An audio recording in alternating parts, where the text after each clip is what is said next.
प्रिय विद्यार्थियों, मैं डॉक्टर राम मिलन और यहाँ पर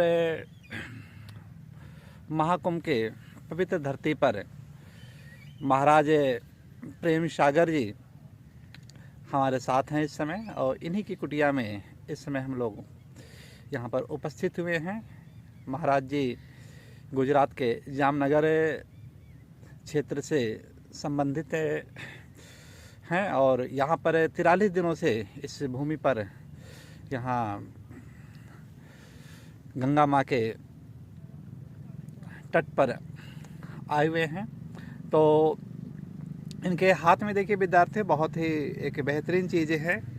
तो कुछ महाराज जी आपको इससे गिरनार की पहाड़ियों में जो पाए जाने वाली जो लता है, विष्णु लता, इसके बारे में आपको जानकारी देंगे। हाँ महाराज जी। ये विष्णु लता बड़ा ही दुर्लभ औषधि गुण से भरे हुए हैं। और विष्णु लता जो आप कहेंगे तो बहुत ही प्रजाति इसके अनेक होते हैं, लेकिन विष्णु लता का महत्व ये है कि ये सभी जीवों में प्रेम भरता है। जैसे कि शेर और अगर हिरण एक साथ हों तो उनमें बैर भाव नहीं आता है। जहाँ ये होती है वहीं संत भी रहते हैं, लेकिन इसकी प्रभा इतनी है कि वो इनके होने से लोगों में मतलब संत, गुरुजन, देवता, गण, गंधर्व, यक्ष, नाग, किन्नर, ये सारे के सारे इसमें विराजमान, इनके रहने से विराजमान रहते हैं। तो ये तो बहुत ही मतलब।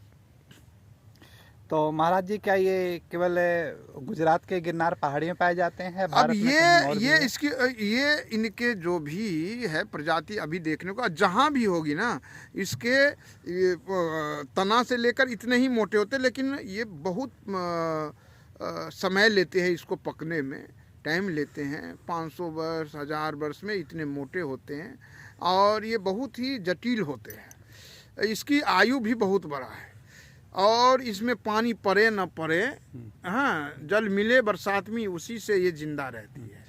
तो नाम ही इसके विष्णु लगता है और बड़ा ही प्रभावशाली रहा है। तो संतों, महात्माओं, योगी, कर्म करने वाले जितने महापुरुष है, विद्या को साधना में लेने वाले, हमारे जैसे स्वर वेद है, तो सूक्ष्म वेद को, स्वर वेद को साधने के लिए और कोई भी विद्या को साधने के लिए हमारा उसमें श्वास का सही से चलना बड़ा ज़रूरी होता है। तो ये इंगला पिंगला और सूक्ष्म नाड़ी को भी चलाती है सही से। इसके कुछ प्रकरण है जो समझना पड़ता है और अपने आप में खास है। तो मैं ये कहूँगा कि बड़ा दुर्लभ ही है, और ये दुर्लभ होने के कारण बड़ा ही पूज्य भाव इसमें लोग रखते हैं। और साधु संत महात्माओं का 3 चीज़ बताया गया है। एक तो योग दंड, तो ये योग दंड है। दूसरी बात, इसमें कोई सिर्फ योग ही दंड होता तो ठीक है, लेकिन इसमें कई मनोकामना को सिद्ध करने वाले और योगियों के योग सिद्ध करने वाले, प्रभु से मिलाने की रास्ता भी बताती है। इसलिए इसमें भगवान विष्णु, माता लक्ष्मी का, प्रकृति और पुरुष का दोनों का संचार हुआ रहता है। ऐसा योगियों ने इसके लिए लिखा है और कई जगह इनका उल्लेख भी है वेद में, शास्त्र में, पुराण में, जिसको विष्णु योगदंड भी कहते हैं, विष्णु अस्त्र के नाम से भी जाना जाता है। और कई प्रकार के मतलब कार्य को ये सिद्धि देते हैं और साथ में रह से मन प्रसन्न रहता है, किसी चीज़ का अभाव नहीं रहता है, ऐसा अनुभव होता रहता है। तो महापुरुषों की दया है, कृपा है जो हमको प्राप्त हुआ। ये गिरनार के जंगल से कोई सिद्ध साधक